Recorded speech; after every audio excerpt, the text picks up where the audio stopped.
Hello everyone, welcome to exam quest. आज 13 अक्टूबर की अपनी इंडियन एक्सप्रेस की एनालिसिस स्टार्ट करते हैं। बट बिफोर दैट, अगर आपको सेशंस अच्छे लगते हैं तो प्लीज सेशन को लाइक कर देना।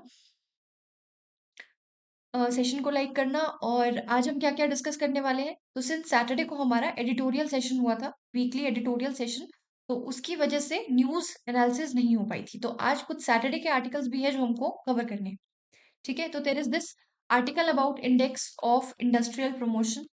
इसका बेस ईयर रिवाइज करने की बात हो रही है, तो there is this article about it. Saturday का ये आर्टिकल है। देन उसके अलावा जो नोबेल पीस प्राइज मिला है वो डिस्कस करेंगे। अच्छा, आज एक क्वांटम टेक्नोलॉजी पे एक आर्टिकल आया है। बट देखो, इस बार का जो नोबेल प्राइज मिला है फिजिक्स में, वो भी क्वांटम टेक्नोलॉजी में ही एडवांसमेंट्स के लिए कुछ मिला है, क्वांटम टनलिंग और इन सब डिस्कवरीज के लिए मिला है।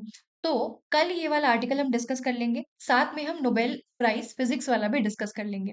ठीक है, क्योंकि आई वाज एक्सपेक्टिंग कि शायद एक्सप्लेन सेक्शन में एक डेडिकेटेड आर्टिकल आ जाए, बट काफी वेट कर लिया है हमने, नहीं आया। तो कोई नहीं, कल हम लोग डिस्कस कर लेंगे फिजिक्स में जो नोबेल प्राइज मिला है वो भी, और ये जो आज आर्टिकल आया है वो भी।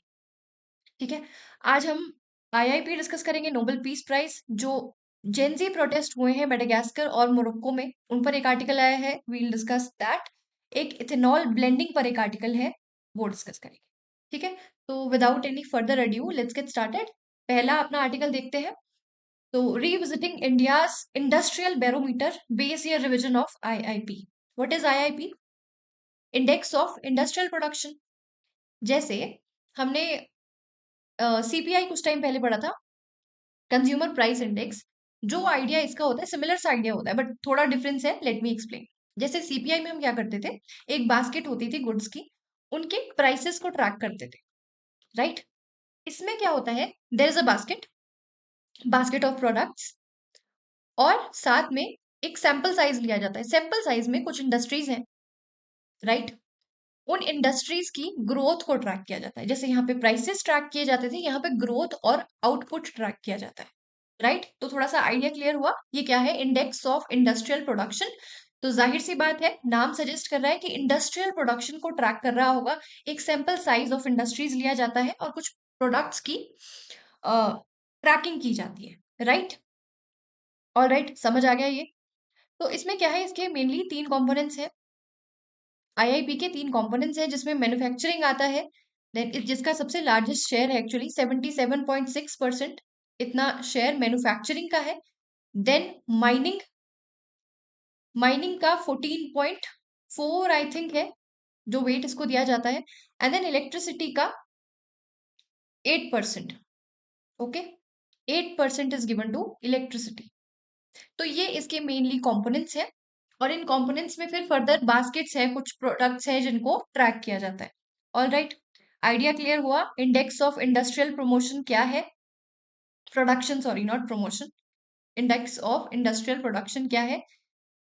एक सैंपल साइज ऑफ इंडस्ट्रीज का डेटा कलेक्ट करेंगे कि इनमें ग्रोथ कितनी हुई है, वॉल्यूम बाय वॉल्यूम कितना एक्सपेंशन हुआ है, और इससे हमको काफी सारे आइडिया हमको मिल जाता है। जैसे हमारा जो क्वार्टरली जीबीए हमने कैलकुलेट करना होता है, उसमें ये इनपुट का काम करता है। साथ में देखो, क्योंकि इंडस्ट्रियल सेक्टर बहुत ज्यादा एम्प्लॉयमेंट प्रोवाइड करता है, ठीक है? जो मैन्युफैक्चरिंग सेक्टर है, जो हमारा सेकेंडरी सेक्टर है, वो बहुत ज्यादा एम्प्लॉयमेंट प्रोवाइड करता है। तो यहाँ से एम्प्लॉयमेंट का भी आइडिया हमको थोड़ा लगता है कि अगर आउटपुट बढ़ रहा है इन सेक्टर्स में, सो अल्टीमेटली आउटपुट बढ़ रहा है तो जॉब ग्रोथ भी हो रही होगी। जॉब ग्रोथ हो रही है मतलब एम्प्लॉयमेंट कम हो रही होगी। तो एम्प्लॉयमेंट का भी एक रफ सा आइडिया हमको इस इंडेक्स से लगता है, और साथ में जीबीए में तो इनपुट का काम ये करता ही है। तो अभी क्या हो रहा है, इसका जो बेस ईयर है वो है 2011-12, उसको रिवाइज करने की बात चल रही है। ठीक है, तो क्योंकि देखो, ये जीबीए और जीडीपी में भी एड करता है, जीबीए और जीडीपी की भी एक्चुअली अर्ली प्रोजेक्शन इससे मिल जाती है। देखो, अगर ये जो इंडस्ट्रियल सेक्टर्स हैं, कुछ कंपोनेंट्स जो हमने अभी देखे, जिसमें मैन्युफैक्चरिंग आ जाता है, इलेक्ट्रिसिटी, माइनिंग, ये सब आ रहा है, तो हमको एक थोड़ा आइडिया मिल जाएगा ना कि जीडीपी किस ओर जाने वाली है। अगर इनमें ग्रोथ हो रही है तो मतलब जीडीपी भी ग्रोथ करेगी, राइट?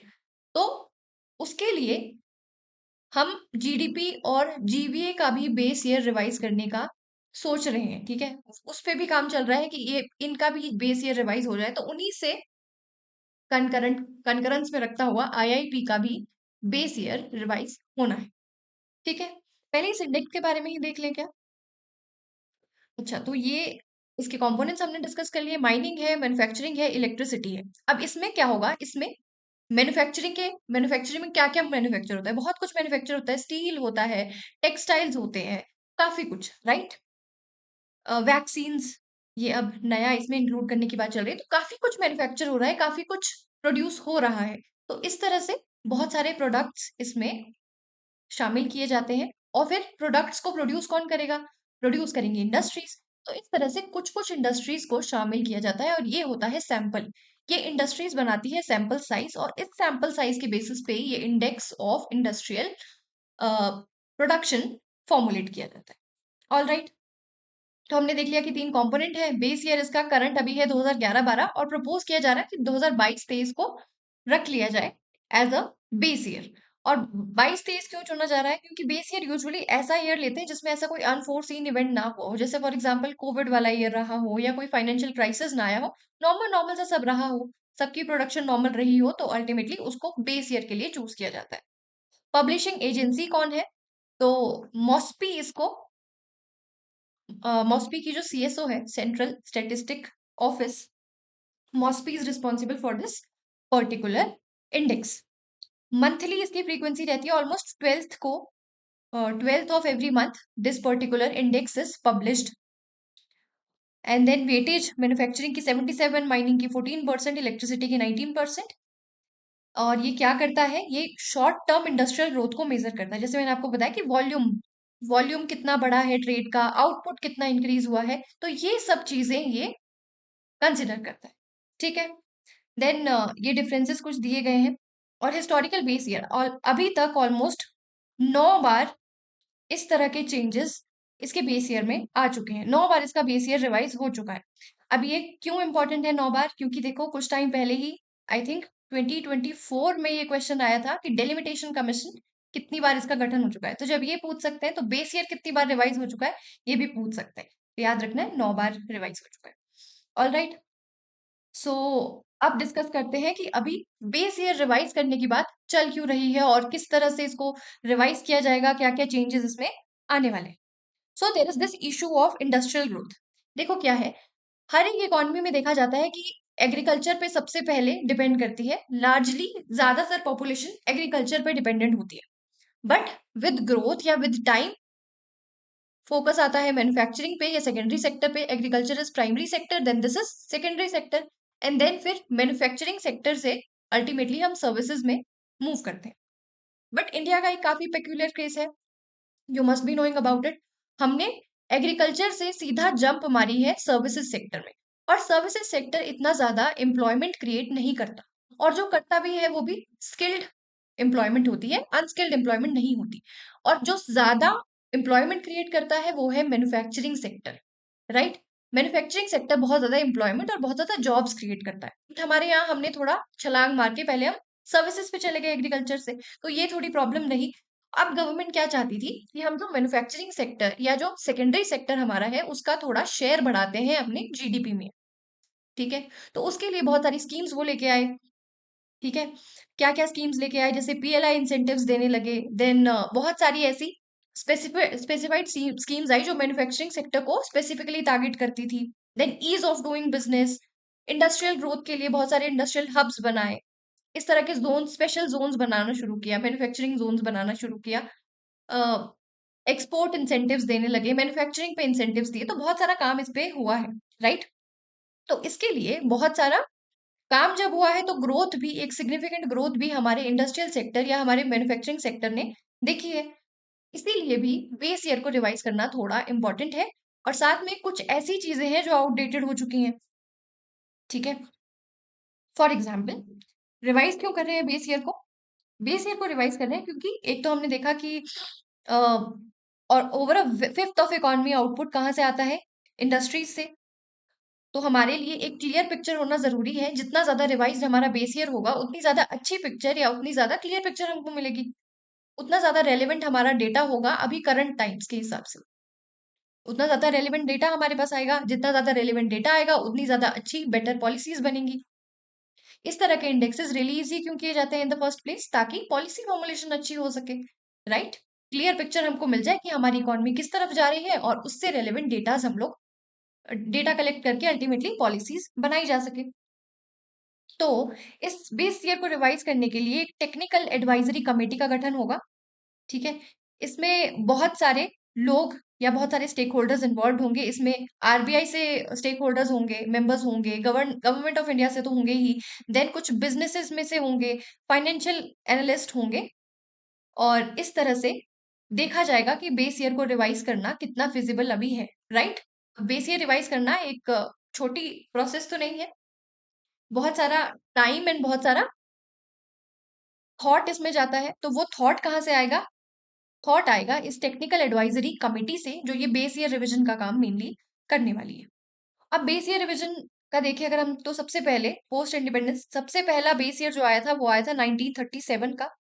उसके बाद से काफी ज्यादा टेक्नोलॉजिकल शिफ्ट्स हुए हैं, और अब उन्हीं टेक्नोलॉजिकल एडवांसमेंट्स और शिफ्ट्स को अकोमोडेट करने के लिए हमें बेस ईयर रिवाइज करना चाहते हैं 2022-2023 से, ठीक है? अम, अब की इम्प्रूवमेंट्स इसमें क्या क्या की जाएंगी, जैसे एक्सपेंशन नोट्स में से ही देख लेते हैं। Why base year revision? Actually इसमें छोटा छोटा दिख रहा है तो मुझे देखने में भी प्रॉब्लम हो रही है, अदरवाइज मैंने हाईलाइट किया हुआ था, बट कोई नहीं, हमने जो नोट्स बनाए हैं उसमें से देख लेते हैं। तो this particular index is a key indicator of India's industrial performance, measuring the short term changes in the volume of production across mining, manufacturing and electricity. सबसे ज्यादा शेयर मैन्युफैक्चरिंग का। और MoSPI is responsible for collecting the data and publishing this indexed। Base revision का सुझाव भी किसका है? मॉस्पी का। और फिर गवर्नमेंट ने कहा कि हाँ ठीक है, तो इसके लिए टीएसी का गठन होना है, राइट? उसमें बहुत सारे स्टेक होल्डर्स इन्वॉल्व हैं, हमने देख लिया। अब रिवीजन करना क्यों है? क्योंकि there are certain structural shifts in the economy. कौन कौन से हैं वो? एक तो ये है कि हम एग्रीकल्चरल लेड से अब सर्विसेज और इंडस्ट्री ड्रिवन एक इकोनॉमी बन रहे हैं, बनने जा रहे हैं। पहले हम एग्रीकल्चर पे बहुत ज्यादा डिपेंडेंट थे, अब हम धीरे धीरे सर्विसेज और इंडस्ट्री ड्रिवन बनने वाले हैं, ठीक है? करंट बेस ईयर हमारी प्रेजेंट डे इंडस्ट्रियल डायनेमिक्स को रिफ्लेक्ट नहीं करता। अब जो प्रोडक्ट्स थे वो भी बहुत ज्यादा डाइवर्स हो चुके हैं। जैसे इसमें आर्टिकल में ही एक एग्जाम्पल दिया है ऑफ, ये देखो, जैसे सीएफएल्स, प्रिंटिंग मशीनरी, फ्लोरोसेंट ट्यूब्स, ये कुछ 10 साल पहले ये रेलेवेंट थी, या कुछ साल पहले ये रेलेवेंट थी, इनकी प्रोडक्शन बहुत ज्यादा होती थी। और इस तरह के इंडेक्स में वेटेज किसको दी जाती है? जिसकी प्रोडक्शन मैटर करती है, जिसकी ज्यादा प्रोडक्शन हो रही है, ऑल राइट। सो अभी अगर हम प्रेजेंट टाइम में देखें तो सीएफएल्स वगैरह इतना प्रोड्यूस नहीं हो रहे। अब the push is towards vaccines, and then जो नई नई टेक्नोलॉजीज आ रही हैं उनकी तरफ ज्यादा पुश है। तो इन सेक्टर्स को या इन प्रोडक्ट्स को, जो बास्केट है, उसमें इन्वॉल्व करना जरूरी है। तो स्ट्रक्चरल शिफ्ट्स जो इकोनॉमी में आए हैं उनको अकोमोडेट करने के लिए बेस ईयर रिविजन हो रहा है। देन कंपैरेबिलिटी हो जाएगी जीडीपी और जीवीए के साथ, क्योंकि इनका भी बेस ईयर रिवाइज होना है। ये जो रिवाइज बेस कैप होगा, इसमें मैंने आपको बताया कि बास्केट भी सिर्फ बेस ईयर रिवाइज नहीं होगा, जो बास्केट है, बास्केट ऑफ प्रोडक्ट्स है, उसको भी रिवाइज करने की बात हो रही है। तो उसमें इमर्जिंग सेक्टर्स, टेक्नोलॉजिकल इनोवेशंस और न्यू कंजम्पशन पैटर्न्स, इनको भी इंक्लूड किया जाएगा, ठीक है? अच्छा, इसमें क्या होता है ना, ये जो पर्टिकुलर इंडेक्स है, इसमें गुड्स को भी क्लासिफाई किया जाता है, जैसे कंज्यूमरेबल गुड्स, देन कैपिटल गुड्स, इस तरह की consumer non durables, consumer durables, इस तरह की क्लासिफिकेशन इनकी भी होती है, और उस तरफ से, उस सेंस में फिर क्लासिफाई किया जाता है। ये मैं क्यों बता रही हूँ? क्योंकि ये देखो, ये वाला पॉइंट आपको समझ आएगा जब मैं, अभी आते हैं इस पॉइंट पे। तो की इम्प्रूवमेंट्स क्या है? बेस ईयर क्यों रिवाइज कर रहे हैं हमने देख लिया, क्योंकि स्ट्रक्चरल शिफ्ट्स आ चुके हैं, हमको अपने जीडीपी जीवीए के बेस ईयर के साथ इनको अकोमोडेट करना है। साथ में बहुत सारे ऐसे इमर्जिंग सेक्टर्स हैं जिनको हम इंक्लूड करना चाहते हैं। देन की इम्प्रूवमेंट्स क्या क्या प्रपोज्ड है, क्या क्या चेंज किया जाएगा? स्कोप एंड कवरेज, सबसे पहले तो ये जो बास्केट है इसको थोड़ा सा एक्सपैंड किया जाएगा और इसमें नए प्रोडक्ट्स को शामिल किया जाएगा, जैसे जो मैं वैक्सीन वगैरह वाला एग्जांपल आपको दे रही थी। साथ में कुछ ऐसे आउटडेटेड आइटम्स हैं, for example LED bulbs, kerosene, fluorescent tubes, इनको रिमूव करने की बात हो रही है। Then treatment of not elsewhere classified items, ऐसी बहुत सारे आइटम्स थी जिनको क्लासिफाई नहीं किया जा सकता था। ये जो क्लासिफिकेशन मैं आपको बता रही थी, जैसे कैपिटल गुड्स, देन इंफ्रास्ट्रक्चर और construction goods, consumable, consumer durables, consumer non durables. तो इस तरह के क्लासिफिकेशन में बहुत सारे ऐसे आइटम्स थे, उनको क्लासिफाई नहीं करते थे और उनको एक कैटेगरी में डाल देते थे, नॉट एल्सवेयर क्लासिफाइड, जो कहीं और क्लासिफाइड नहीं है वो इसमें आ जाते थे। अब ये जो अनक्लासिफाइड आइटम्स हैं ये कम होगी। ऑलमोस्ट 95% जो इंडस्ट्री आउटपुट है उसको क्लासिफाई कर दिया है स्पेसिफिक कैटेगरीज में, तो इससे जो डेटा आएगा वो और ज्यादा रिलायबल आएगा। ठीक है। देन सब्स्टिट्यूशन ऑफ फैक्ट्रीज, इसमें क्या होगा, जैसे फॉर एग्जांपल एक इंडस्ट्री थी ए, वो अभी तक उसको बास्केट में इन्वॉल्व किया हुआ था और वो फॉर एग्जांपल स्टील बनाती थी। अब किसी वजह से उसका शायद प्रॉफिटेबल नहीं रहा, या किसी वजह से उसने अपना जो फंक्शनिंग था उसको शट डाउन कर दिया। तो क्या कह रहे हैं कि इस तरह से जो सैंपल फ्रेम में जो इंडस्ट्रीज थी अगर वो नॉन फंक्शनल हो गई हैं तो उनको हटा के न्यू ऑपरेशनल वंस को ऐड कर दिया जाएगा। ठीक है। हो सकता है कि वो स्टील अब मैन्युफैक्चरिंग नहीं करती, कोई और काम करती है, तो इस तरह से उनको चेंज करके हो सकता है कि किसी दूसरी कैटेगरी में डाल दें या फिर उनको रिमूव कर दें। ठीक है। Then seasonally adjusted series, seasonally adjusted series में क्या होगा, मॉस्पी प्लान करी है कि हम सीजनली एडजस्टेड आईआईपीज बनाएंगे। For example year on year, जैसे जीडीपी को भी हम कंपेयर करते हैं, ईयर ऑन ईयर कंपैरिजन होता है। जैसे फेस्टिव सीजन अभी चल रहा है तो फेस्टिव सीजन को फेस्टिव सीजन से ही कंपेयर करेंगे कि इस समय पे इतना आउटपुट था, अभी इतना है। राइट। देन मार्च के टाइम पे मार्च का डेटा पिछला लेंगे, इस साल का लेंगे, तो इस तरह से सीजनली एडजस्टेड डेटा कलेक्ट करेंगे कि जब मार्केट थोड़ी सी डाउन रहती है तो पिछले साल कितना आउटपुट हुआ था, इससे इस साल कितना हुआ है, या जब मार्केट बूम पर होती है तो कितना हुआ है। तो इस तरह से सीजनली एडजस्टेड सीरीज बनाई जाएगी। Then data alignment, data alignment में ऐसा है कि जो ये न्यू सीरीज बनाई जाएगी, international recommendation for the index of industrial production, IRIIP 2010 की जो रिकमेंडेशंस थी उनके साथ अलाइन करता हुआ डेटा बनाया जाएगा, बट इवेंचुअली अपनी इंडियन नीड्स के हिसाब से। ब्लाइंडली फॉलो नहीं किया जा रहा है, हाँ रिकमेंडेशंस फॉलो होंगी, अलाइन किया जाएगा, बट इंडियन नीड्स के हिसाब से कुछ चेंजेस किए गए हैं। ऑल राइट, तो ये इम्प्रूवमेंट्स थी। हमने देख लिया कि क्यों बेस ईयर रिवाइज कर रहे हैं, इम्प्रूवमेंट्स क्या क्या होंगी, एंड ये इंस्टीट्यूशनल मैकेनिज्म जो मैं आपको बता रही थी कि टेक्निकल एडवाइजर कमेटी होगी जिसमें मॉस्पी से रिप्रेजेंटेटिव्स होंगे, आरबीआई से होंगे, सीएसओ से होंगे, इंडस्ट्री बॉडीज से होंगे और एकेडमिया, ये सब मिलके ये ओवरसी करेंगे इस रिवीजन प्रोसेस को। ऑल राइट, तो हमने देख लिया ये। अच्छा, जब आप पीवाईक्यूज आपने देखे होंगे तो उसमें आपने एक पीवाईक्यू देखा होगा इकोनॉमी का कि 8 कोर इंडस्ट्रीज, इनमें से कौन सी इंडस्ट्रीज में से एक पीवाईक्यू आया था कि इनमें से कौन सी फॉलोइंग में से कौन सी 8 कोर इंडस्ट्रीज में मेंशन नहीं है। और कई बार पूछ लेते हैं कि 8 कोर इंडस्ट्रीज में वेटेज के हिसाब से कि आईआईपी में इसके वेटेज के हिसाब से इनको चेंज वो अरेंज करो या लाइक दिस।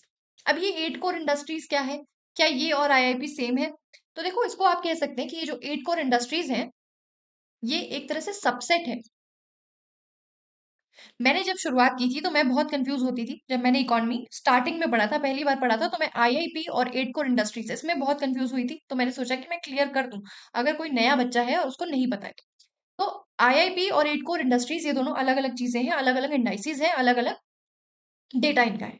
बट क्या है, ये जो 8 कोर इंडस्ट्रीज है इसका ऑलमोस्ट 40% आईआईपी का, मतलब ये सारी इंडस्ट्रीज जो 8 कोर इंडस्ट्रीज हैं ये आईआईपी में भी है और इनका वेट ऑलमोस्ट 40% ऑफ आईआईपी बनाता है, कॉन्स्टिट्यूट करता है। ठीक है, दोनों अलग अलग है, बट आप 8 कोर इंडस्ट्रीज को एक तरह से सबसेट ऑफ आईआईपी मान सकते हैं। अब ये सबसेट ऑफ आईआईपी क्यों कह रहे हैं, क्योंकि आईआईपी में और भी बहुत सारी इंडस्ट्रीज आती हैं, सिर्फ यही 8 नहीं आती, सब कुछ आता है इसमें, बहुत सारी चीजें आती है, ओवरऑल इकोनॉमी को जज किया जाता है। बट ये जो 8 कोर इंडस्ट्रीज है ये सिर्फ इन्हीं इंडस्ट्रीज को मेनली केटर करती है। ठीक है, तो ये एक रेडी रिकॉर्नर टेबल सॉर्ट ऑफ है जिसमें आपको डिफरेंसेस मिल जाएंगे या इनकी इन्फॉर्मेशन मिल जाएगी रेदर। तो ये है index of industrial promotion production, promotion क्यों याद आ रहा है, then 8 core industries. So it measures overall industrial output in India, ये सिर्फ 8 की इंडस्ट्रीज का आउटपुट मेजर करती है। इसमें ऑलमोस्ट 400 आइटम्स हैं जिसमें मैन्युफैक्चरिंग, माइनिंग और इलेक्ट्रिसिटी सेक्टर्स के बहुत सारे आइटम्स आते हैं, इनसे जो प्रोड्यूस होता है, मैन्युफैक्चरिंग में जो प्रोड्यूस होता है, माइनिंग में किस किस तरह की माइनिंग होती है, तो ये सब कवर करता है आईआईपी। इसमें सिर्फ 8 इंडस्ट्रीज आती हैं that are core to the economy, और ये आपने याद रखना है क्योंकि ये पीवाईक्यू है। ठीक है, this is a PYQ, previous year question आ चुका है कि कौन कौन सी है, आई थिंक उसमें टेक्सटाइल दिया गया था if I am not mistaken. तो उसमें टेक्सटाइल ऐड किया हुआ था और टेक्सटाइल ऑड वन आउट था, उसको बाहर करना था। टेक्सटाइल इसमें नहीं आता, इसमें रिफाइनरी प्रोडक्ट्स है, इलेक्ट्रिसिटी है, स्टील है, कोल है, क्रूड ऑयल है, नेचुरल गैस है, सीमेंट है, फर्टिलाइजर्स है। बट इसमें ओवरऑल इंडस्ट्रियल आउटपुट आता है। वेट का देखें तो 40% ऑफ, अगर ये 8 core industries almost 40% of IIP constitute करते हैं, compiled by NSO under MoSPI and इसको OE office of economic adviser under DPIIT ministry of commerce and industry compile करते हैं। Then frequency of release monthly around 12th of every month, और monthly release होता है last working day पे आ जाता है, पहले आ जाता है। 8 कोर इंडस्ट्री से थोड़ा आइडिया मिल जाता है कि आईआईपी किस दिशा में रहने वाला है। देन पर्पस क्या है, ओवरऑल इंडस्ट्रियल ग्रोथ को शॉर्ट टर्म पीरियड के लिए या शॉर्ट टर्म ट्रेंड्स देखे जाते हैं, इसमें act as a leading indicator for industrial performance, helps protect IIP movement. Then base year क्या है, 2011-12, एंड इसमें भी सेम एज आईआईपी। ठीक है, so this was about this article. Next article पे मूव करते हैं अपना। नेक्स्ट आर्टिकल है जो अम, इसमें थोड़ा सा टाइम लग गया आर्टिकल में, बट इकोनॉमी के आर्टिकल्स में यही प्रॉब्लम होती है कि थोड़ा स्टैटिक क्लियर करना पड़ता है। मूव करते हैं, कोई बात नहीं। Iron lady of Venezuela, Venezuela की जो ऑपोजिशन है, मेन ऑपोजिशन मेंबर या फिर ये एक एक्टिविस्ट भी है, इनको मिला है नोबेल पीस प्राइज, और इन्होंने डेडिकेट किया ट्रम्प को, क्योंकि इनके यूएसए के साथ बहुत अच्छे रिश्ते रहे हैं जॉर्ज बुश के समय से। ठीक है, देखते हैं ये कौन है, और संवेदनाएं अपनी साथ रखना ट्रम्प के, क्योंकि उनको नहीं मिला। ठीक है, हमारी तरफ से तो उनको ही मिलना चाहिए था, बट मिला नहीं, तो हमारी सिंपथीज उनके साथ है बिल्कुल।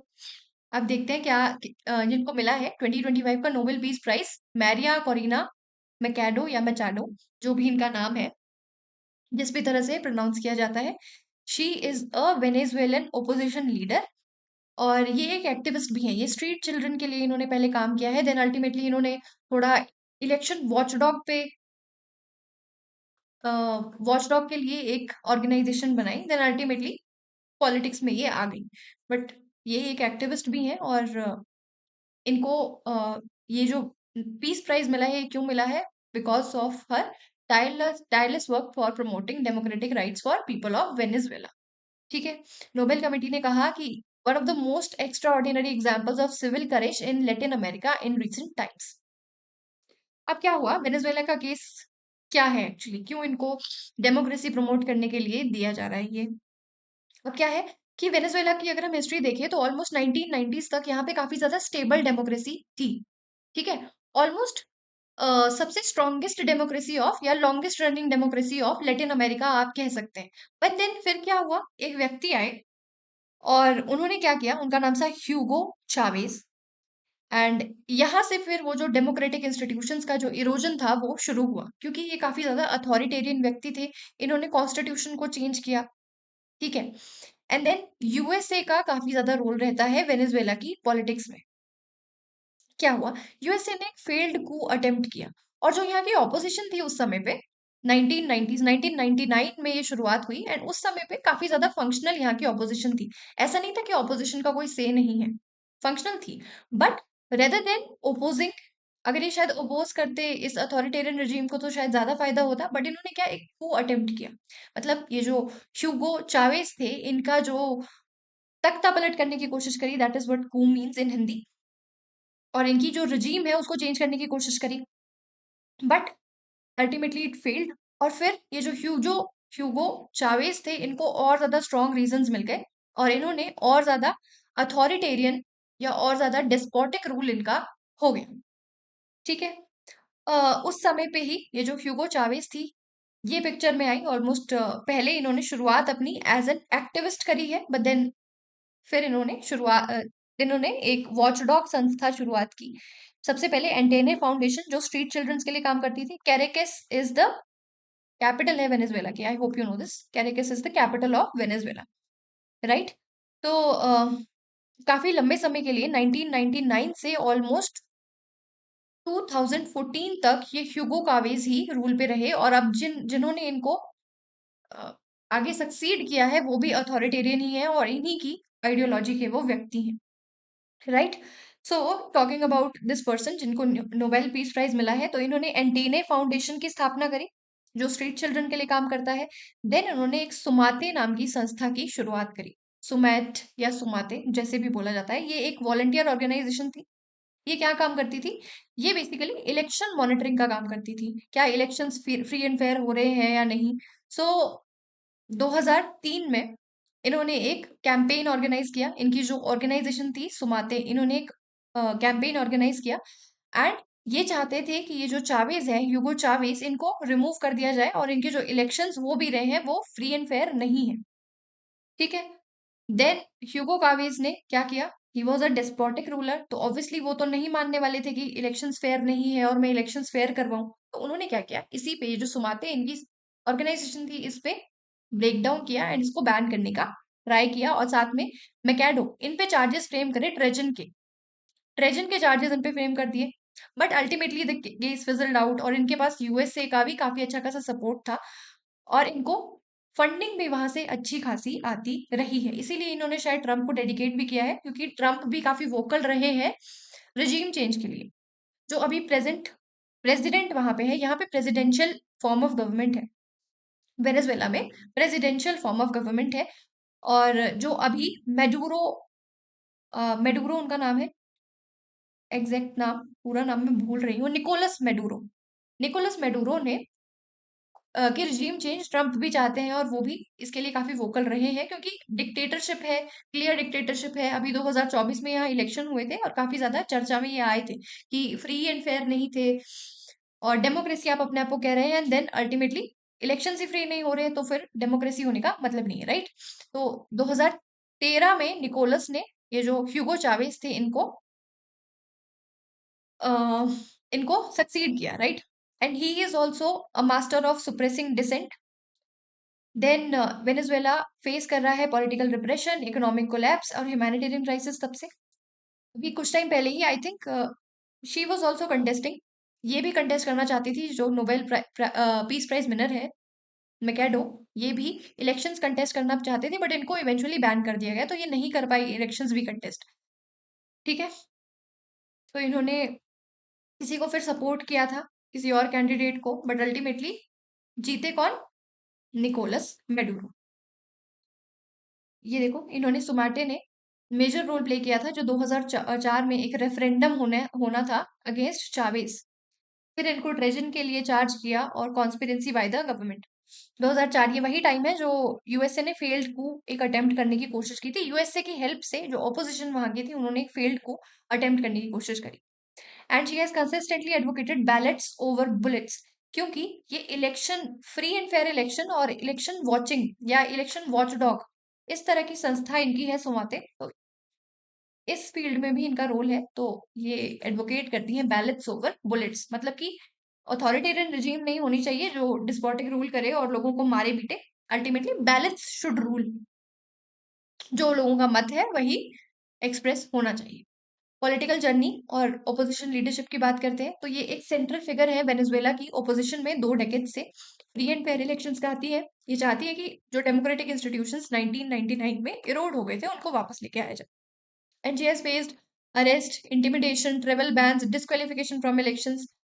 और अल्टीमेटली ये इतना पॉपुलर ये कब से हुई है? जब से 2013 के बाद से, जब से वेनेजुएला की जो इकोनॉमी है उसने कोलैप्स वो करी है, उसके बाद से वेनेजुएला की इकोनॉमिक कोलैप्स के बाद से ये थोड़ा ज्यादा चर्चा में आई है और थोड़ा ज्यादा प्रोमिनेंट फिगर हो गई है ऑपोजिशन में। एंड इनके इंटरनेशनल लिंक्स भी है। प्रेसिडेंट जॉर्ज वॉशिंगटन बुश 2005 में ये इनसे मिली थी और बहुत सारी मॉरल बैकिंग और फंडिंग भी इनको मिलती आई है। और अभी भी जो ट्रम्प है वो इनको काफी ज्यादा सपोर्ट करते हैं। So she thanked all the democratic, global democratic nations. Nobel prize इन्होंने ट्रम्प को डेडिकेट किया और साथ में to the suffering people of Venezuela in their fight for freedom. ठीक है। 2024 में जैसे मैं आपको बता रही थी कि ये इलेक्शन कंटेस्ट करना चाहती थी, बट देन अल्टीमेटली इनको बैन कर दिया गया। और फिर इन्होंने एक व्यक्ति को सपोर्ट किया as a substitute candidate, but who also faced heavy suppression by the authoritarian regime. अब इनके क्राइसिस की बात करें तो यहाँ पे हाइपर इन्फ्लेशन है, 2013 से ही इस तरह की कंडीशंस चल रही हैं। ठीक है, स्ट्रेन्ड इकोनॉमी यहाँ की है। ये कुछ फैक्ट्स हैं अबाउट वेनेजुएला। होपफुली आपको दिखाई दे रहा होगा, ये थोड़ा छोटा है फॉन्ट। सो इनका नाम है Bolivian republic of Venezuela. Capital Caracas है। Southern part northern part of South America में है। अगर इनकी बॉर्डरिंग कंट्रीज की बात करें तो बॉर्डरिंग कंट्रीज में क्या है, वेस्ट में है कोलंबिया, ये रहा वेनेजुएला यहाँ पे, ये कोलंबिया। देन साउथ में ब्राजील है, ईस्ट में है गुयाना, और नॉर्थ में है कैरेबियन सी। ठीक है, तो क्या वेनेजुएला लैंडलॉक्ड है? नहीं है, कैरेबियन सी के साथ अपनी बाउंड्री शेयर करता है। ठीक है, ऑलमोस्ट 28 मिलियन की यहाँ पे पॉपुलेशन है। इनकी ऑफिशियल लैंग्वेज है स्पेनिश, और करेंसी है वेनेजुएलियन बोलीवियर। हाइपर इन्फ्लेशन है यहाँ पे काफी समय से, और इन्होंने करेंसी भी आई थिंक चेंज करी थी कुछ समय पहले पे। और अगर आप इन्फ्लेशन आप पढ़े हो तो उसमें क्लासिक एग्जाम्पल वेनेजुएला का भी आता है। और यहाँ पे भी इसको आप रिसोर्स कर्ज के साथ थोड़ा सा, जैसे हमारे यहाँ कुछ स्टेट्स हैं या कुछ डिस्ट्रिक्ट्स हैं जहाँ पे रिसोर्सेज बहुत ज्यादा है, नेचुरल रिसोर्सेज बहुत ज्यादा है, बट वो उतनी ही अंडर डेवलप्ड है। बस वही केस वेनेजुएला का भी आप सोच सकते हैं कि यहाँ पे world largest proven oil reserves है, मेनली इन ओरिनोको बेल्ट में। रिसोर्स रिच कंट्री है, बट रिसोर्स रिच होने के साथ साथ यहाँ करप्शन बहुत ज्यादा है। अगर उन रिसोर्सेज को बेटर तरीके से मैनेज किया जाए तो शायद कंडीशन सुधर जाए, बट यहाँ करप्शन इतनी ज्यादा है कि अल्टीमेटली रिसोर्स रिच क्या हो गया है, रिसोर्स कर्स बन गया है। ठीक है, ओपेक की मेंबर है, इनफैक्ट फाउंडिंग मेंबर्स में से एक है Venezuela, and it accounts for 90% of exports earning and the backbone of the economy. Oil पर ही इनकी इकोनॉमी बेसिकली चलती है। हाइपर इन्फ्लेशन फेस कर रहे हैं, करेंसी कोलैप्स हो चुका है, and sharp contraction since 2014 due to falling global oil prices, mismanagement, and then US and international sanctions in पे लगे हैं, क्योंकि अथॉरिटेरियन रिजीम है और यूएसए सपोर्ट नहीं करता करंट रिजीम को, तो सैंक्शंस लगाता रहता है। इकोनॉमिक स्टेबलाइजेशन के लिए इन्होंने एफर्ट्स किए हैं, जिसमें इन्होंने लिमिटेड मार्केट लिबरलाइजेशन, अच्छा इन्होंने, आई थिंक यही वो लोग हैं जिन्होंने एक करेंसी भी लॉन्च करी थी, और इन्होंने एक बैरल ऑफ क्रिप्टो करेंसी इन्होंने लॉन्च की थी, और उसको एक बैरल ऑफ ऑयल के साथ पेग किया था। If I am not mistaken शायद वेनेजुएला ही थी वो। All right, then geographic highlights में there is this Orinoco river, जिसके पास में बहुत ज्यादा ऑयल रिजर्व्स इनके पास है। मेजर रिवर सिस्टम में ओरिनोको रिवर आता है। एंजल फॉल्स है, that is world's highest uninterrupted waterfall. Andes mountain है, वेनेजुएलन इंडीज उनको कहते हैं, वेस्टर्न रीजन में। देन लानोस, इनके ट्रॉपिकल ग्रासलैंड को लानोस कहा जाता है। तो ये कुछ इन्फॉर्मेशन है जो वेनेजुएला से रिलेटेड है और हमारे लिए एग्जाम के लिए इंपॉर्टेंट हो सकती है। ठीक है, नोबेल पीस प्राइज याद रखना है, ओपोजिशन और एक्टिविस्ट है साथ में। और क्या क्या देखा, वेनेजुएला की ज्योग्राफी देखी। नेक्स्ट आर्टिकल पे मूव करते हैं, the grain of ethanol production. Article highlight कर रहा है बेसिकली कि जब इथेनॉल प्रोडक्शन की शुरुआत हुई थी, जब नेशनल बायोफ्यूल पॉलिसी बनाई गई थी, तो वो ये ध्यान में रख के बनाई गई थी कि इसको शुगर केन को हम यूज करेंगे, राइट। शुगर केन उस समय पे बहुत प्रोमिनेंट था कि शुगर केन को as a raw material use किया जाएगा, बट अब हम देख रहे हैं कि मेज की तरफ बहुत ज्यादा, सॉरी नॉट मेज, ग्रेन्स, ग्रेन्स की तरफ बहुत ज्यादा मूव हम कर चुके हैं। स्लोली स्लोली ग्रेन्स की तरफ मूव कर रहे हैं, right. So ethanol blending program, I hope you know about it.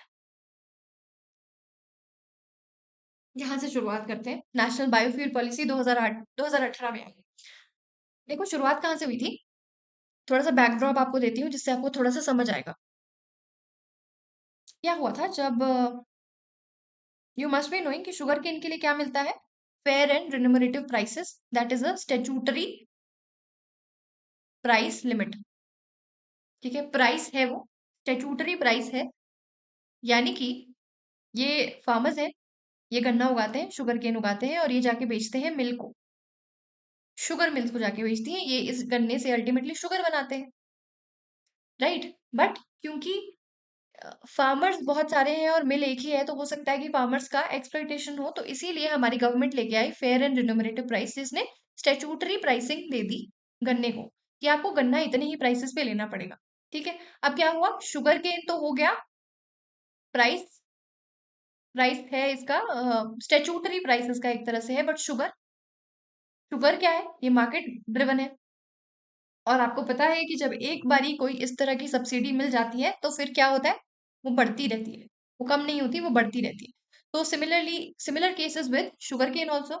Sugar cane के साथ भी सिमिलर सा केस है, और शुगर केन की भी जो प्रोडक्शन है वो ऑल टाइम में बढ़ी ही है। इनफैक्ट ऐसे कुछ स्टेट्स हैं जैसे महाराष्ट्र, कर्नाटका, यहाँ पे भी शुगर केन उगाया जा रहा है, जबकि sugar cane is a water guzzling crop. बहुत ज्यादा वाटर यहाँ पे यूज होता है शुगर केन को प्रोडक्शन में, और इसकी वजह से जो हमारा वाटर टेबल है वो भी नीचे जा रहा है। ग्राउंड वाटर एक्सट्रैक्शन हो रही है, और ग्राउंड वाटर एक्सट्रैक्शन हो रही है तो इन्वायरमेंट के लिए भी बुरा है। फर्टिलाइजर्स का यूज किया जाता है, अगेन एनवायरमेंट के लिए बुरा है। देन ये एक प्रॉब्लम है वाटर गजलिंग वाली, इन्वायरमेंट की तरफ से प्रॉब्लम है। तीसरे मैंने आपको बताया कि एफआरपी है। अब शुगर मिल को जो खरीदना है इससे, वो तो गवर्नमेंट ने जो एडमिनिस्ट्रेड प्राइस बताया है, ये जो एफआरपी है उससे खरीदना पड़ेगा मिल ओनर। ठीक है, मिल ओनर को जब फार्मर से खरीदना है तो वो एफआरपी पे खरीदेगा। जब वो शुगर बेचेगा तो शुगर किस पे बेचेगा? मार्केट प्राइसेस पे। अब मार्केट प्राइसेस तो इतनी ज्यादा नहीं होंगी जितना एफआरपी होगा। एफआरपी में तो पॉलिटिकल अपीजमेंट है, मार्केट प्राइस में कोई पॉलिटिकल अपीजमेंट नहीं चल रही। ठीक है, तो उस वजह से ये जो शुगर मिल्स बेचारे हैं ये लॉस में जा रहे हैं। ठीक है, ये इकोनॉमिकली वायबल नहीं रह गए थे। ये एक प्रॉब्लम है शुगर केन के साथ। शुगर मिल्स की एक प्रॉब्लम है कि इकोनॉमिकली इनका जो धंधा है वो वायबल ही नहीं रह गया था, because of this FRP, fair and remunerative prices. और दूसरा हमने देख लिया कि इन्वायरमेंटल एंगल से भी वाटर गजलिंग क्रॉप है, ग्राउंड वाटर डिप्लीशन हो रहा है। अब क्योंकि अ, एक तो ये इकोनॉमिकली वायबल नहीं है, तो गवर्नमेंट ने क्या बोला? गवर्नमेंट ने कहा कि आप एक्सपोर्ट कर लो। ठीक है, क्योंकि शुगर अगर आप कितना ही प्रोड्यूस कर लेंगे, राइट? अब एफआरपी मिल रहा है तो बहुत सारे फार्मर्स हैं जो they are moving towards sugar cane. Sugar cane उगाया जाता है, धड़ल्ले से उगा रहे हैं, मस्त उगाते हैं एकदम। बट अल्टीमेटली इतना ज्यादा शुगर क्या करोगे इतने ज्यादा शुगर का?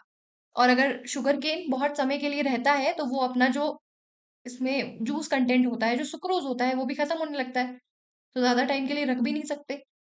ठीक है, तो गवर्नमेंट ने एक सुझाव दिया कि एक काम करो, शुगर जो बना रहे हो डोमेस्टिकली तो बिक नहीं रही, एक काम करो एक्सपोर्ट करो। बट फिर ब्राजील जैसी कंट्रीज पिक्चर में आई और उन्होंने हमारी कंप्लेंट कर दी वर्ल्ड ट्रेड ऑर्गेनाइजेशन पे। उन्होंने कहा कि ये लोग क्या कर रहे हैं? डंपिंग कर रहे हैं, बहुत सारी एक्सपोर्ट में अपने जो फार्मर्स हैं उनको रियायत दे रहे हैं, अल्टीमेटली ये लोग डंपिंग कर रहे हैं। तो डब्ल्यूटीओ के पास चले गए, अब हमारा ये वाला रास्ता भी खत्म हो गया। तो क्या सोचा गया कि ये जो शुगर केन है, क्यों ना इसके जो मोलासेस है इनका हम यूज कर लें बायोफ्यूल बनाने के लिए, इथेनॉल बनाने के लिए। कुछ समय पहले हमने एक आर्टिकल डिस्कस किया था ब्राजील का। ब्राजील इथेनॉल की प्रोडक्शन में बहुत आगे है। ठीक है, इथेनॉल प्रोडक्शन में जो काम हम अब कर रहे हैं वो 1990s में कर चुके हैं। और रीजन बीइंग कि उनके पास शुगर प्रोडक्शन बहुत ज्यादा होती है ब्राजील में, और इसकी वजह से उन्होंने बहुत पहले फिगर आउट कर लिया था कि इथेनॉल प्रोडक्शन की तरफ हम अपना जो शुगर केन है उसको डाइवर्ट कर सकते हैं। तो 1990s से वहां पे बायोफ्यूल बन रहा है, और हम ब्राजील से काफी कुछ सीख भी सकते हैं। ब्राजील को एक केस स्टडी की तरह आप कोट कर सकते हैं अपने आंसर्स में जब बायोफ्यूल की बात है। क्योंकि उन्होंने क्या किया, उन्होंने काफी फेज्ड मैनर में शुरुआत की। जैसे हमारे यहाँ आउटरीच आ रहा है ऑटोमोबाइल इंडस्ट्रीज से, ब्राजील में ऐसा नहीं हुआ। ब्राजील में उन्होंने काफी फेज्ड तरीके से किया। पहले उन्होंने चॉइस दी। ठीक है, उन्होंने चॉइसेस दी अपने कंज्यूमर्स को कि आपको पेट्रोल डलाना है या आपको जो ब्लेंडेड पेट्रोल है ये डलाना है। चॉइस दी, साथ में इन्होंने सब्सिडीज फिर देना शुरू करी, सब्सिडीज या फिर थोड़ा प्राइस इसके कम थे। जो ये ब्लेंडेड पेट्रोल था इसके प्राइसेस कम थे। हमारे यहाँ क्या हो रहा है? पेट्रोल तो ब्लेंडेड ले रहे हैं, इससे हमारे ऑटोमोबाइल्स भी खराब हो रहे हैं। ये भी एक आर्टिकल था जो कुछ टाइम पहले डिस्कस हुआ था कि ऑटोमोबाइल्स की हेल्थ के लिए, इंजन के लिए ये जो नया ब्लेंडेड पेट्रोल है ये शायद इतना अच्छा नहीं है। ऑल्दो नीति आयोग ने क्या किया, नीति आयोग ने कहा कि ऐसा कुछ नहीं है, ये सब झूठ है, अफवाह है। बट इस तरह की रिपोर्ट्स आई थी। सो ब्राजील की केस स्टडी में आप क्या कह सकते हैं कि ये तो उन्होंने चॉइस दी। उनके जो पेट्रोल स्टेशन है वहां पे दोनों ही तरह का चॉइस मिलती है कि आपको ब्लेंडेड पेट्रोल डलाना है या आपको नॉर्मल पेट्रोल डलाना है। फिर जो इंडिविजुअल ब्लेंडेड पेट्रोल के लिए जाएगा उसको सब्सिडीज भी मिलेगी। तो एक तरह से क्या है, एक इंसेंटिव तो मिल रहा है लोगों को कि अगर आप ब्लेंडेड पेट्रोल की तरफ जा रहे हैं तो आपको प्राइस कम पड़ रहा है, उतना पैसा नहीं पे करना पड़ता। हमारे यहाँ क्या हो रहा है, पैसा भी तुम उतना ही दोगे, गाड़ी भी तुम्हारी खराब होगी, चॉइस तो तुमको हम देंगे ही नहीं। ठीक है, तो ये एक ब्राजील की केस स्टडी है, क्योंकि वो हमसे बायोफ्यूल्स में बहुत आगे हैं। थोड़ा इंटरनेट पे सर्च करना ब्राजील बायोफ्यूल पॉलिसी, तो आपको और थोड़ा इसमें समझ आएगा। ठीक है, तो हम कहाँ थे? हाँ, तो हम शुगर मिल्स के बारे में डिस्कस कर रहे थे। तो अल्टीमेटली क्या कहा गया कि एक तो ये नेशनल बायोफ्यूल पॉलिसी में इनको शुगर केन्स को सबसे इंपॉर्टेंट रखा गया कि क्या करो, ये जो मिल्स हैं, तुम पहले शुगर केन से, गन्ने से सुक्रोज को एक्सट्रैक्ट करो, जो जूस है उसको एक्सट्रैक्ट करो, चीनी बनाओ, और फिर क्या कर दो, जो मोलेसेस मिल रहे हैं उनको जाके बेच दो, या फिर अपनी ही डिस्टिलिंग यूनिट्स बना दो और इन डिस्टिलिंग यूनिट से इथेनॉल प्रोडक्शन शुरू कर दो। और ये जो ऑयल ऑयल कंपनीज हैं इनको आगे बेच दो। ये जो ऑयल कंपनीज को, अच्छा ये भी गवर्नमेंट प्राइस है, ठीक है, ये भी एडमिनिस्ट्रेड प्राइस है जिसपे ऑयल कंपनीज को बेचा जा रहा है, this is also administered price. तो इससे क्या होगा, जो बेचारी शुगर मिल्स थोड़ा नुकसान में जा रही थी कि वो किसानों से तो नहीं खरीद सकती थी, तो एक काम करो कि जाके ऑयल कंपनीज को बेचो जो तुम्हारे पास वेस्ट प्रोडक्ट बच रहा है। और इससे क्या होगा, एनवायरमेंट के लिए भी थोड़ा अच्छा होगा। Biofuels are good for environment, क्योंकि इतना ज्यादा ग्रीन हाउस एमिशन नहीं हो रहा है। बट ऑटोमोबाइल्स के लिए खराब है, that is a different thing, but still आप लोग लिख सकते हैं। तो नेशनल बायोफ्यूल पॉलिसी आई 2018 में, that promoted ethanol, biodiesel and advanced biofuels. इसमें कुछ कैटेगरीज थी जिसमें फर्स्ट कैटेगरी या फर्स्ट जनरेशन में आती थी फूड क्रॉप्स जैसे शुगरकेन और मेज एक्सेट्रा। इन सबको यूज करने के लिए कहा, जैसे शुगरकेन है, शुगरकेन को यूज करो, मेज को यूज करो। देन सेकंड जनरेशन में आया जब पता चला कि यहाँ पे क्या है, food versus fuel, fuel debate शुरू हो गया है। What is this food versus fuel debate? Food versus fuel debate में आप देखो, ये जो शुगर केन है या मेज है या इस तरह के क्रॉप्स हैं, ये क्या है, हमारी फूड सिक्योरिटी के लिए बहुत जरूरी है। और ultimately food security is important then fuel security. Energy security important है, बट पहले क्या चाहिए, खाना चाहिए, राइट? तो फूड सिक्योरिटी मेंटेन करना ज्यादा जरूरी है। तो ये food versus fuel debate I, तो वहां से आई सेकंड जनरेशन प्रोजेक्ट या सेकंड जनरेशन इथेनॉल ब्लेंडिंग शुरू हुई। इधर पे एग्रीकल्चर रेजिड्यूज का यूज होना शुरू हुआ। देखो, शुगर केन मत यूज करो, जो मोलेसेस निकल रहे हैं उनको यूज करो। राइस वो वाला यूज करो जो डैमेज है, व्हीट ग्रेन्स डैमेज यूज करो। तो यहां से ये सारा आइडिया आया सेकंड जनरेशन का। Then third generation is about algaes. Algae को मैन्युफैक्चर किया जाए या प्रोड्यूस किया जाए, एंड देन अल्टीमेटली वहां से एडवांस टेक्नोलॉजी का यूज करके इथेनॉल वहां से एक्सट्रैक्ट किया जा सके। बट इसके लिए बहुत ज्यादा टेक्नोलॉजी चाहिए जो शायद हमारे पास अभी नहीं है, और एरिया भी बहुत ज्यादा चाहिए, क्योंकि जितना ज्यादा एरिया इसके लिए चाहिए एलगे को ग्रो करने के लिए, उतना आउटपुट नहीं निकल पाता। ठीक है, तो सेकेंड जनरेशन थोड़ा फिजिबल नहीं है, बट हमारे लिए ये 2G वाला अच्छा है। एग्रीकल्चर रेजिड्यू हमारा कितना सारी ऐसी क्रॉप्स हैं जो एफसीआई के गोडाउन में पड़ा पड़ा सड़ रहा है। ठीक है, ये प्रोक्योर करती है, सेंट्रल एजेंसी है, प्रोक्योर करने का काम करता है, वेस्ट होता है, बहुत सारा वेस्ट होता है। तो अभी के लिए इसको अलाउ कर दिया है कि जो वेस्ट प्रोडक्ट्स हैं या जो राइस ग्रेन्स, टूटे हुए राइस ग्रेन्स हैं, व्हीट ग्रेन्स हैं डिस्ट्रॉइड, उनको यूज कर लो। ठीक है, तो 2G इथेनॉल प्रोजेक्ट्स के एग्जाम्पल यहाँ दिए गए हैं। पानीपत में है, नुमालीगढ़ में है, बारगढ़ में है उड़ीसा में, जो राइस स्ट्रॉस और बैम्बूज का यूज कर रहे हैं। अच्छा, इससे जो स्टबल बर्निंग होती है ना, वो भी कम हो सकती है। जो राइस के स्टबल्स होते हैं उसको भी ये लोग जाके डिस्टिलेशन यूनिट्स में दे सकते हैं। जो फार्मर्स हैं उनको जाके डिस्टिलेशन यूनिट्स में दे दो, वहां से इथेनॉल बन जाएगा। ठीक है, तो ये जो इथेनॉल है या जो बायोफ्यूल है, ये काफी ज्यादा फार फेच्ड हो सकता है। मतलब कि काफी ज्यादा फार फेच्ड तो नहीं कहेंगे, मतलब काफी ज्यादा फार रीचिंग इसके इम्पैक्ट्स हो सकते हैं एनवायरनमेंट के लिए। स्टबल बर्निंग कम हो जाएगी, साथ में biofuel is less polluting than normal fuel, right? Then India's oil import dependence भी इससे थोड़ी कम होगी, क्योंकि हम 20% तो पेट्रोल में बायोफ्यूल ब्लेंड करेंगे, तो उतना तो कम आएगा। Then 85% of crude oil demand met through imports, ये हमने शायद कब डिस्कस कराई है, एनर्जी सिक्योरिटी एडिटोरियल वाले सेशन में, इस बार के एडिटोरियल सेशन में ये डिस्कस करा था। तो अब आर्टिकल पे आ जाते हैं हमने। आर्टिकल टॉक्स अबाउट कि इंडिया का जो इथेनॉल ब्लेंडिंग प्रोग्राम है, it was launch primarily to support sugar cane farmers by ensuring timely payments. ये मैंने आपको बता दिया कि क्या होता था, शुगर मिल बेचारे लॉस में जा रहे थे, फिर सरकार ने कहा कि एक्सपोर्ट कर दो, एक्सपोर्ट गए तो ब्राजील वाले WTO पहुंच गए, फिर शुगर मिल्स को कहा कि एक काम करो तुम, डिस्टिलेशन यूनिट्स लगा दो और अल्टीमेटली इथेनॉल प्रोड्यूस करना शुरू कर दो। अब जब इनके पास पैसा आएगा तभी तो ये फार्मर्स से अल्टीमेटली खरीद पाएंगे। तो ये शुरू क्यों हुआ था, सपोर्ट शुगरकेन फार्मर्स। होपफुली कहानी ने आपको हेल्प करा होगा। तो और साथ में क्या, ऑयल इंपोर्ट डिपेंडेंसी कम होगी, क्लीन एनर्जी होगी, blending ethanol with petrol cleaner alternative है। Ethanol is blended with petrol to reduce carbon emissions and increase energy security. अब इसके original objectives versus present outcomes. Initially 2017-18 में सी मोलासेस यूज होते थे, जो मैं आपको बताती थी कि by product of sugar processing, की पहले जो भी सुक्रोज निकलना है, जो भी जूस निकलना है शुगर केन से, उसको एक्सट्रैक्ट कर लो एंड देन अल्टीमेटली उससे चीनी बना लो। और जो बाकी जो मोलेसेस बच गए हैं, उन मोलेसेस को यूज करके डिस्टिलेशन यूनिट्स में इथेनॉल प्रोड्यूस कर लो। तो ये क्या है, सी मोलेसेस। सी मोलेसेस इसको कहते हैं, शुगर केन सी मोलेसेस इसमें यूज होते हैं। देन 2018-19 में देखो, शुगर बनाने से ज्यादा अच्छा है शुगर इथेनॉल ब्लेंडिंग में। इथेनॉल ब्लेंडिंग ज्यादा रिन्यूमरेटिव है, राइट? फ्यूल है तो ऑब्वियसली रिन्यूमरेटिव तो है ही। तो शुगर मिल्स ने भी सोचा और फार्मर्स ने भी सोचा कि क्यों ना चीनी बनाना ही रहने देते हैं, एक काम करते हैं, बी हैवी मोलेसेस की तरफ चले जाते हैं। तो इसमें क्या होता है, इसमें जो पहले चीनी के लिए सुक्रोज एक्सट्रैक्ट होता था, वो एक्सट्रैक्ट किए बिना ही सीधा इथेनॉल में चले जाते हैं, तो ज्यादा इथेनॉल प्रोड्यूस होता है। ठीक है, direct sugar cane syrup for ethanol production. And this step aim to help sugar mills during surplus sugar production year. अब सरप्लस प्रोडक्शन में भी क्या है, एक तो सब लोग एफआरपी की वजह से जा रहे हैं, और दूसरे there is this cyclic over production. Cyclical over production होती है हमारे कंट्री में। ठीक है, जैसे ही एफआरपी बढ़ाया जाएगा जिस साल, उस दिन तो उस टाइम तो ग्लट प्रोडक्शन ऑफ ग्लट में प्रोडक्शन प्रोड्यूस किया जाएगा। ठीक है, शुगर केन बहुत ज्यादा प्रोड्यूस होगा तो there is this cyclical over production. और फिर जब सीजन नहीं होगा, शुगर केन सीजन जब नहीं होगा, तो फिर रॉ मटेरियल भी नहीं रहेगा, तो ये एक प्रॉब्लम भी है।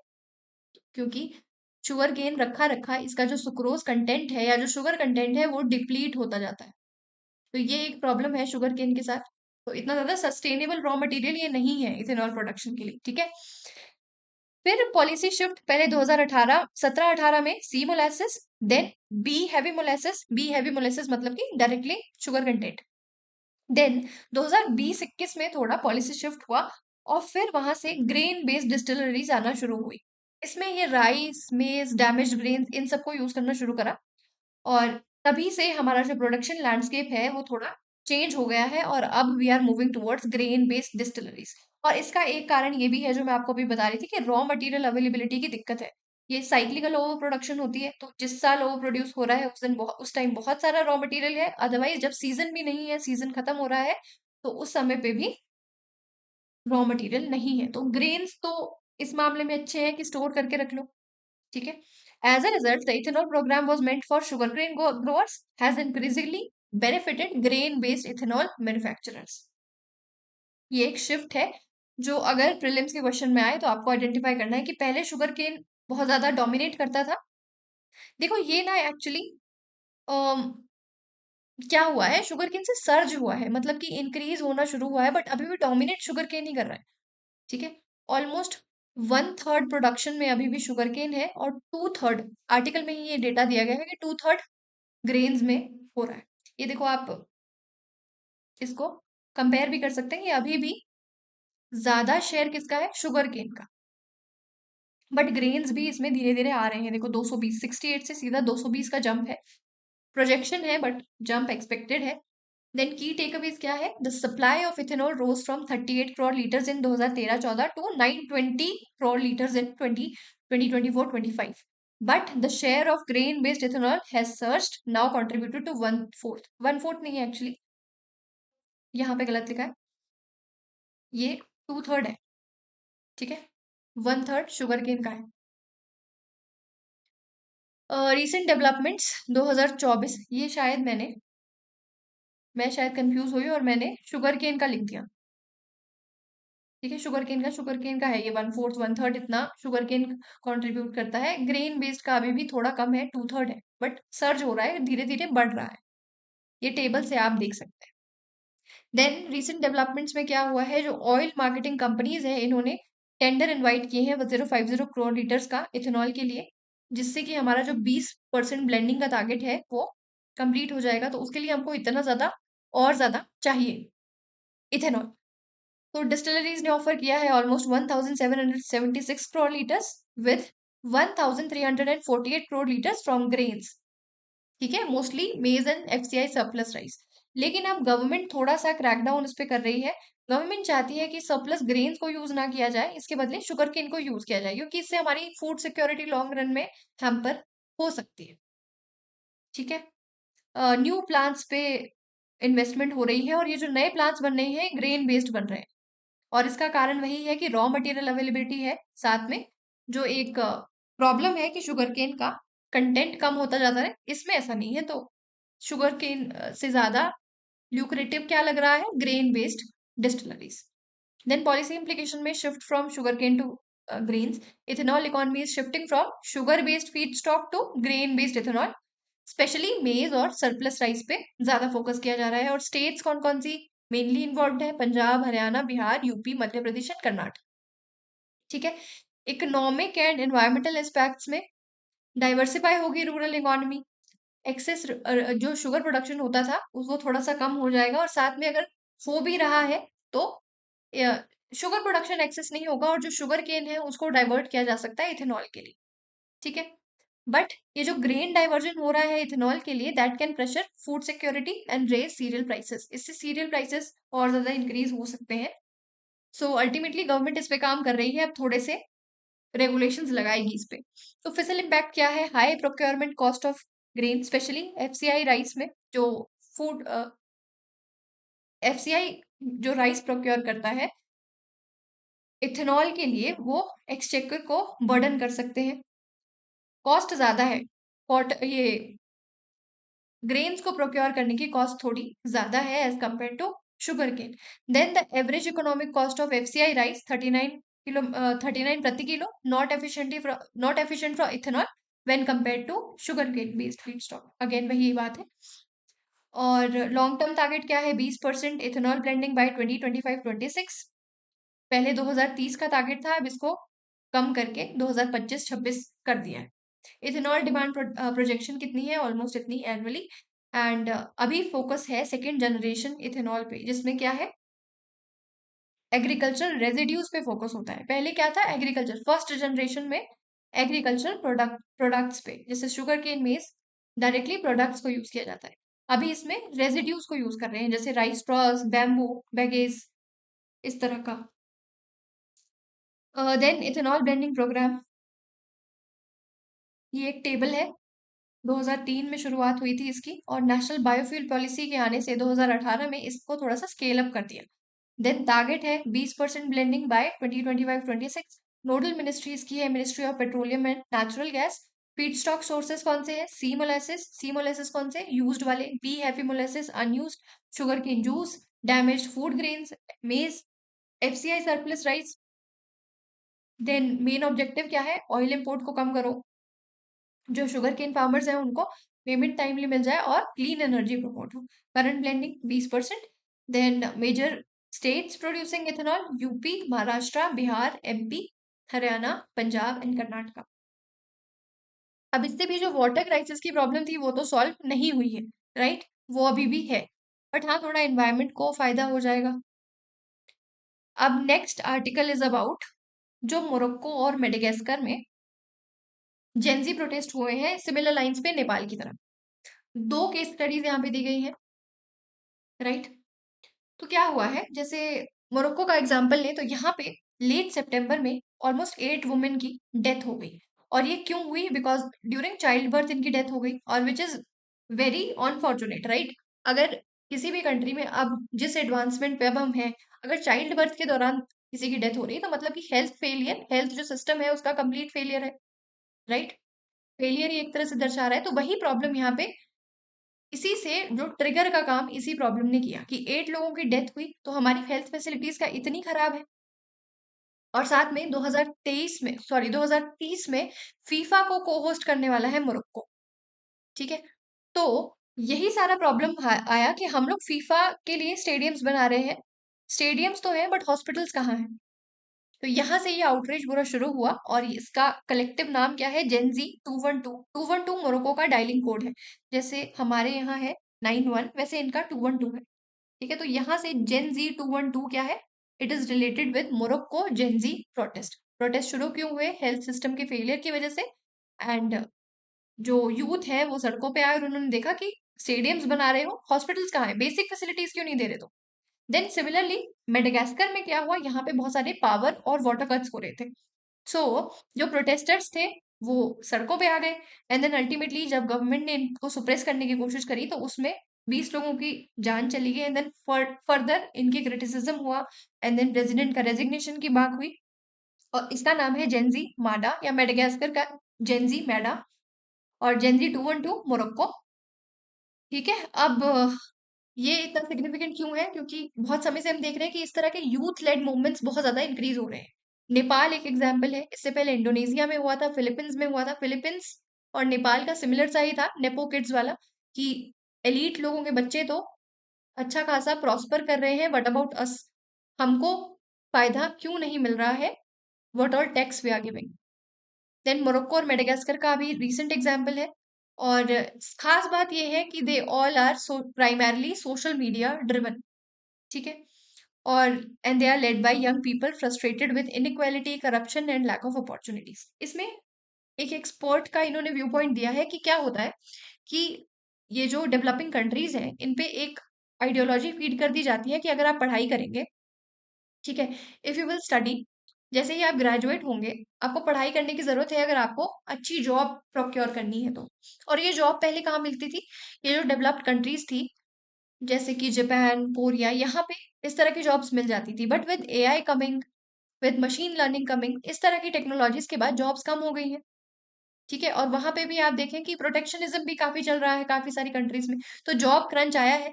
तो जो यूथ है डिसइल्यूजन्ड है कि आपने कहा था कि पढ़ाई करोगे तो बेटर लाइफ मिलेगी, क्यों नहीं मिल रही, वो क्यों नहीं प्रोवाइड कर पा रही, तो अल्टीमेटली क्रैकडल डाउन होता है फिर गवर्नमेंट पे। और जब गवर्नमेंट बेसिक फैसिलिटीज नहीं दे पा रही तो और ज्यादा प्रॉब्लम ये हो जाती है। ठीक है। तो देर is this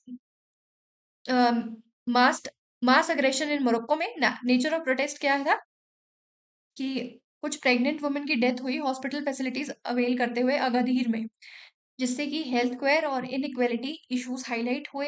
and then public anchor या आउटरीच बर्स्ट हुआ।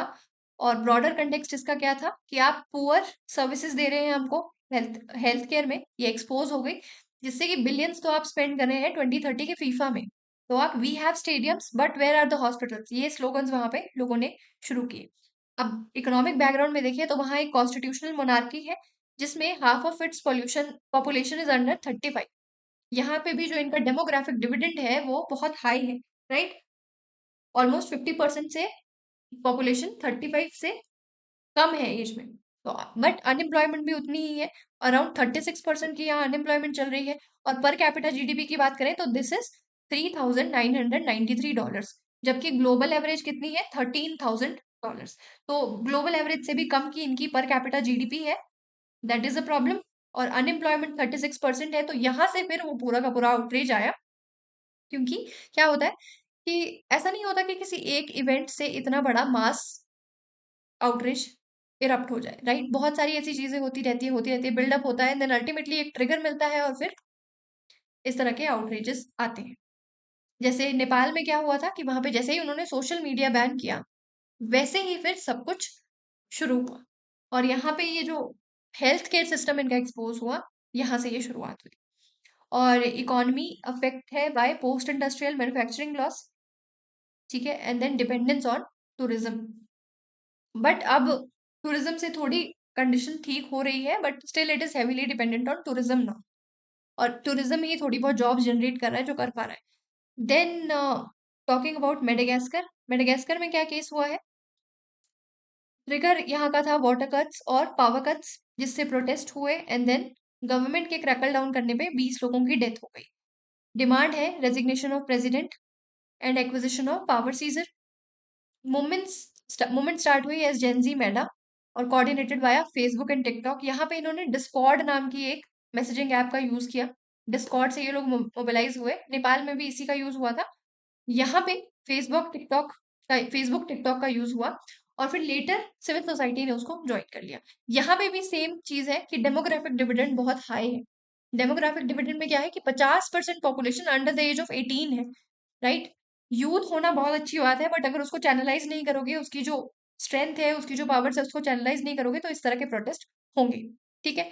Talking about the per capita GDP, तो $545। ठीक है। Over 70% of the population below poverty line. Production poverty reduction limited since independence from France. Then core grievances इनके भी वही हैं, poor quality of life, corruption, unemployment, elite capture and lack of opportunities. और frustration है government के साथ, जो ये प्रेस्टीज प्रोजेक्ट्स को ज्यादा प्रायोरिटाइज करते हैं ओवर वेलफेयर। ये सारे कॉमन थ्रेड्स हैं सभी जगह पे। Then means of mobilisation, same है social media platforms, TikTok, Discord, Facebook, जिससे कि एक कलेक्टिव एक्शन और कोऑर्डिनेशन में थोड़ी हेल्प मिल जाती है।